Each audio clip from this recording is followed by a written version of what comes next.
Hello class, आज हम करेंगे क्वेश्चन नंबर 23 जो कैपिटल एडजस्टमेंट का पार्ट है। इसमें दिया हुआ है ए बी सी और उनका रेशियो क्या होगा कैपिटल के अकॉर्डिंग ही हम फाइंड करेंगे, जो कि कैपिटल ये दी गई है इससे हम फाइंड कर लेंगे। और ये दी गई है बैलेंस शीट जिसमें रिजर्व भी 50 का पहले से दिया हुआ है। अब हम यहाँ पे आ जाते हैं एडजस्टमेंट में, जिसमें से बी रिटायर हो रहे हैं और स्टॉक डिप्रिशिएट हो रहा है 6% से। बिल्डिंग फैक्ट्री बिल्डिंग जो दी गई है उसको अप्रिशिएट करना है 20% से। प्रोविजन फॉर डाउटफुल डेब्ट्स भी हमें क्रिएट करना है 5% का, जो कि 50 पहले दिया गया है। रिजर्व फॉर लीगल चार्जेस ये एक हमें लिएबिलिटी क्रिएट करनी है 385 की। और गुडविल जो कि फिक्स ही दी गई है यहाँ पे कितनी 5400 की दी हुई है, और ये एडजस्ट हो जाएगी बी में। फिर कहा गया है the capital of new firm be fixed 12,000 in profit loss sharing ratio पे। तो 12,000 की जो कि गुडविल है वो कैपिटल है वो फिक्स है और हमें इसे ही एडजस्ट करना है। अब आ जाते हैं इसके सोल्यूशन पे। ये आते हैं क्वेश्चन नंबर 23 के वर्किंग नोट्स पे। इसमें हमें कहा गया था A B C old partners है। कौन? A B C old partners हैं और इनका ओल्ड रेशियो हमें फाइंड करना था, जो कि कहा था इनके कैपिटल के अकॉर्डिंग ही एडजस्ट है। तो हमें उससे फाइंड करना था। तो इनकी कैपिटल क्या थी? Theirs capital 10,000, 7,500 and 5,000। तो जब हम इसको यहाँ पे फाइंड करेंगे तो ये हमारा आ जाता है, जब हम इसको 25 से कर देंगे तो 25 टूजा हो जाता है, 25 थ्रीजा हो जाता है और 25 फोरजा 100 हो जाता है। तो हमारा इनका जो रेशियो आ गया ओल्ड रेशियो वो 4:3:2 का आ गया। अब हमें इसमें से कौन रिटायर हो रहे हैं? बी रिटायर हो रहे हैं। जब बी रिटायर हो रहे हैं तो इनका न्यू रेशियो क्या हो जाता है? New ratio of A ratio C after B retires क्या हो जाएगा? 4 और 2 का हो जाएगा। जब हम इसे और सॉल्व करेंगे तो ये हो जाएगा 2:1। और ये सेम यही हमारा गेनिंग रेशियो भी आ जाएगा, क्योंकि जब हम सॉल्व करेंगे तो सेम रेशियो यही आ जाता है। इसमें न्यू रेशियो अलग से नहीं दिया गया है इसलिए वही बन जाता है। अब हमें जो गुडविल दी गई थी वो 5,400 की दी गई थी, जिसमें से बी रिटायर हो रहे थे। तो इनका शेयर जब हम फाइंड करेंगे इससे 3/9 से करेंगे तो इनका हिस्सा निकल कर आ जाता है 1,800 का, जिसको ए पे करेंगे। ए कितना पे कर रहे हैं? 18,000 में। इनका जब किसमें करेंगे? गेनिंग रेशियो में करेंगे 2 और 1 में। तो ए का बन जाता है 2/3। जब इसको ये सॉल्व करेंगे तो यहाँ पे आ जाता है 1,200 और 8 सी कितना लेंगे? इनका 1 था 1/3 का। तो 1/3 में जब 18,000 को देंगे तो इनका हो जाता है 600 ये पे करेंगे। तो दोनों गुडविल कितनी पे करेंगे? ए पे करेंगे 1200 की और ये देंगे 600 की सी। अब यहाँ पे आ जाते हैं कैपिटल एडजस्टमेंट में। कैपिटल एडजस्टमेंट में कहा गया है कि total capital of the firm कितनी हमें बताई दी गई थी? 12,000 रुपीज की दी गई थी, जिसमें से ए और सी की हमें कैपिटल फाइंड करनी थी पहले से ही। तो ए का जो न्यू प्रॉफिट शेयरिंग रेशियो था वो हमने यहाँ पे पहले से फाइंड किया था 2 और 1 का। तो इसी में हम 12,000 को डिवाइड कर देंगे तो इनका हो जाता है 2/3। जब इसको सॉल्व करेंगे तो ए की कैपिटल निकल कर आ जाती है 8,000 और ऐसे ही सी का जब हम सॉल्व करेंगे 12,000 में देंगे 1/3 करके तो इनका हो जाता है 4,000। ये इनकी हो गई कैपिटल एडजस्टमेंट। अब चलते हैं रीवैल्यूएशन पे।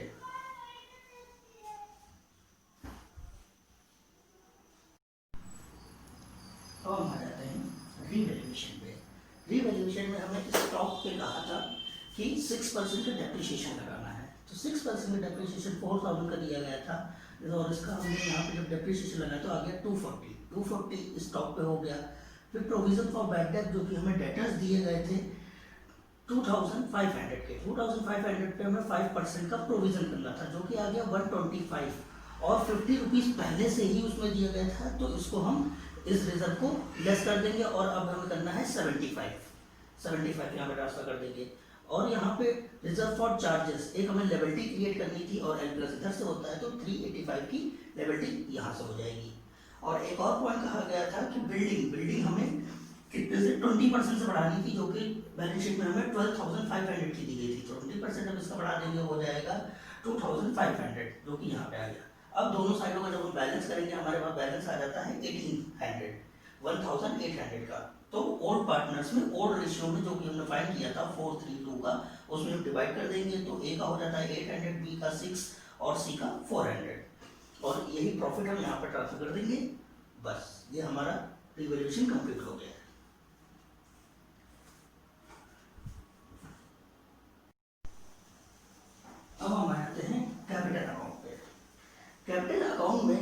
से जब हमें एडजस्टमेंट करनी थी और हमने वर्किंग नोट्स में की भी थी, तो यहाँ पे कैपिटल अकाउंट जब शुरू करते हैं तो हमें ओल्ड बैलेंस दिया गया था 10,000, 7,500 का और 5,000 का, जो कि हम यहाँ पे ट्रांसफर कर देते हैं।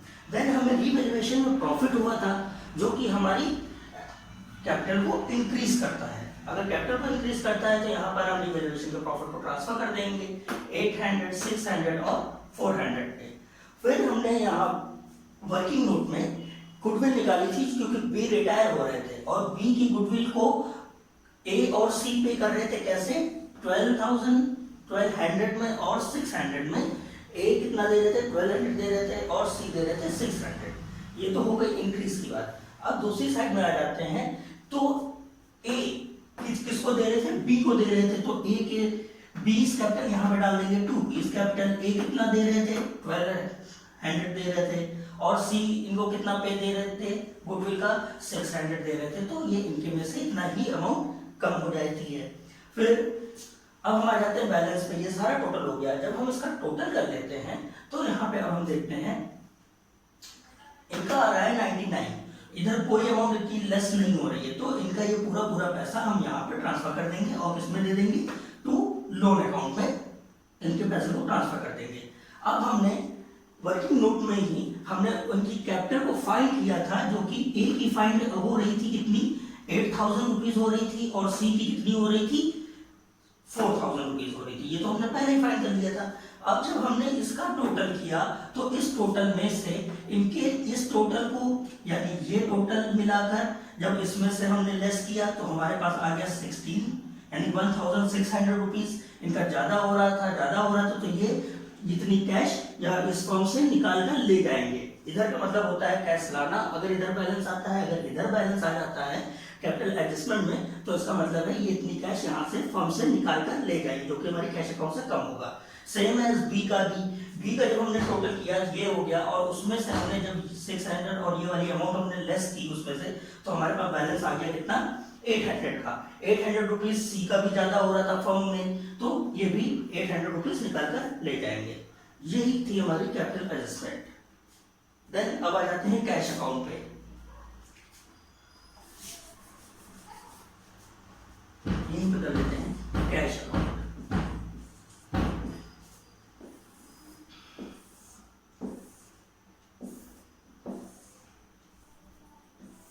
कैश अकाउंट, क्योंकि कैश अकाउंट का हमें बैलेंस दिया गया था पहले से।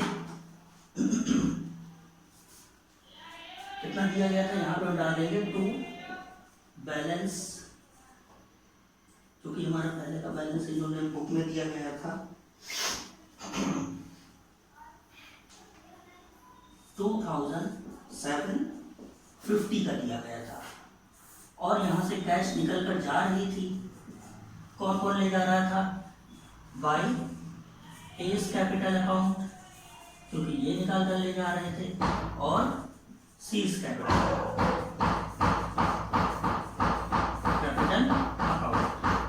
ए जो कि ले जा रहे थे 1,600 और सी ले जा रहे थे 800 रुपीज। तो इतना पैसा जब निकल रहा था, इसमें से हम लेस कर देंगे तो हमारे पास बैलेंस आ जाता है, जो कि उस पर ट्रांसफर किया जाएगा। कितना आ जाता है? 350 का। तो 350 रुपीज इनका बैलेंस हो गया 2,750। ये हमारी हो गई कैश अकाउंट, जो कि हमने इस टोटल में से ए को ले दिया और सी को ले दिया। कितना कितना ले जा रहे थे? ये दोनों पैसे ले जा रहे थे, तो वही हमने इसमें से लेस कर देंगे और हमारे पास बैलेंस आ जाएगा 350 का। ये क्वेश्चन हमारा सॉल्व। अब आ जाते हैं बैलेंस शीट पे। अब हम आ जाते हैं बैलेंस शीट पे। बैलेंस शीट में जो हमने कैश या बैंक का जो भी हमने वहां पे बैलेंस अभी फाइंड किया था, तो उनके बैंक अकाउंट में या कैश अकाउंट में कितना निकाला था हमने? 350 का, जो कि यहाँ ट्रांसफर हो जाएगा। डेटर्स हमें दिए गए थे 2,500 के, जिसमें से पहले से रिजर्व था 50 का, और हमने बैलेंस शीट में कितना इसमें ऐड कर दिया था? 75 रुपीज और कर दिया था, जो कि ओवरऑल हो रहा था 125 का। ठीक है, तो इसमें से जब हम इसके रिजर्व को लेस कर देते हैं तो हमारे पास आ जाता है 2,375 की अमाउंट आ जाती है। स्टॉक स्टॉक जो कि हमें दिया गया था 4000 रुपीज का, 4000 का दिया गया था और उस पर हमें डेप्रिसिएशन लगाना था 6% का। तो जब हमने 6% का डेप्रिसिएशन लगाया तो हमारे पास आ गया कितना 4240 का। जब इसमें से हम इसको लेस कर देते हैं तो हमारा स्टॉक ओवरऑल हो जाता है 3760 का। प्लांट एंड मशीनरी कोई एडजस्टमेंट नहीं थी तो हम बिल्कुल सेम उसको ऐसे ही उतार देंगे 4250। फिर बिल्डिंग पे जो कि हमें 12,500 की दी गई थी उसमें हमें कितना 20% का से उसे अप्रिशिएट करना था, मीन्स हमें बढ़ाना था। तो हमने वहां पे कितना बढ़ाया था 2500। जब इसको प्लस कर देंगे तो हमारी टोटल बिल्डिंग हो जाती है फैक्ट्री बिल्डिंग 15,000 की। और जब हम इसका टोटल कर देते हैं तो हमारा टोटल आ जाता है 25,735। देन अब आ जाते हैं लेबिलिटी साइड पे। लेबिलिटी साइड में हमने जो फाइंड आउट किया था पहले से ही, जो एक कैपिटल फाइंड की थी, ए की 800 हो गई थी और सी की 8000 और 4000 हो गई थी। तो टोटल हो रही थी 12,000 रुपीज जो कि हमें अटेंड करनी थी। और एक हमें लेबिलिटी क्रिएट करनी थी रिजर्व फॉर चार्जेस के, कितना 385 की एक लेबिलिटी हमें क्रिएट करनी थी। तो हमने रिवैल्यूएशन में क्रिएट करके यहाँ पर हमने ट्रांसफर कर दी थी। देन हमें कैपिटल अकाउंट में ही हमें बी का लोन भी पता लग गया था कितना 9,900 का, जो कि हम यहाँ पर ट्रांसफर कर देंगे। अब आ जाती है लास्ट क्रेडिटर। क्रेडिटर पे कोई एडजस्टमेंट नहीं थी तो जितना बुक में हमें दिया गया था 3,450 का पूरा हम वैसे ही ट्रांसफर कर देंगे। और इसका भी टोटल हमारा आ जाता है 25,735, जो कि हमारे दोनों साइड का बैलेंस मैच हो गया है। इट मीन्स हमारे क्वेश्चन कंप्लीट हो गया ये।